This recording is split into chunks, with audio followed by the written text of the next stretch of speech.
Hey guys, my name is Casey. I'm a 29-year-old formerly incarcerated trans woman who recently moved to the South. I have what a lot of people in the trans community call passing privilege, and I never realized how life-saving and what a privilege that truly was until I moved to South Carolina. Let's talk about it. Never in my life have I felt the need to be stealth or hide my trans identity.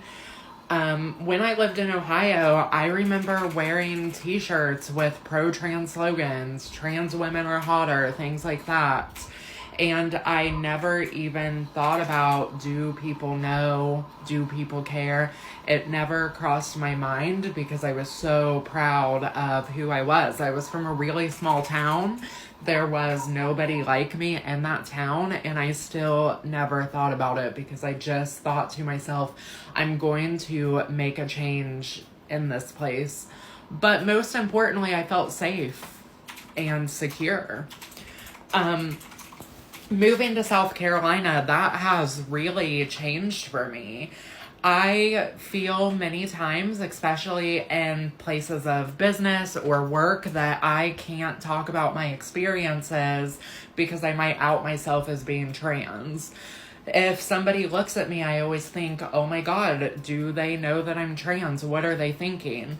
The climate and attitude towards LGBTQ plus people here is completely different than what I'm used to.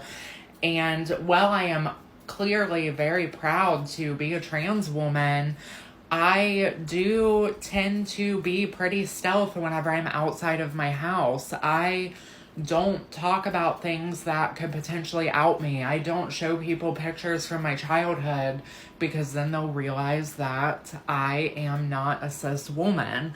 I rely on my ability to have passing privilege to get me through life here, and that is something that I want to overcome. I thank God every day living here that I do have passing privilege, and lately it's really had me thinking about trans people that maybe don't have that passing privilege. Surgeries are super expensive, and not everybody has insurance that's willing to back those surgeries. People don't have family support like a husband that I have or the mother that I have to really help them become who they are. And for many people, not having that support or not having the finances to be able to access life-saving surgeries leaves them in a situation where they don't have passing privilege. I think that we should always celebrate who we are, and we should never be scared to talk about our experiences, whether that is as a trans person or a cis person or a Black person. We need to celebrate each other and we need to love each other. So that's something that I definitely want to work on. I want to put myself out of my comfort zone here in South Carolina and find that sense of safety that I had in Ohio.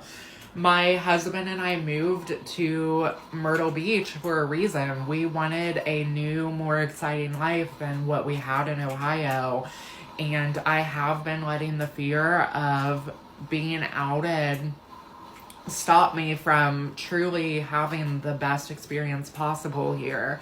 We are so close to the beach. We are so close to so many more things than there were when we lived in Ohio.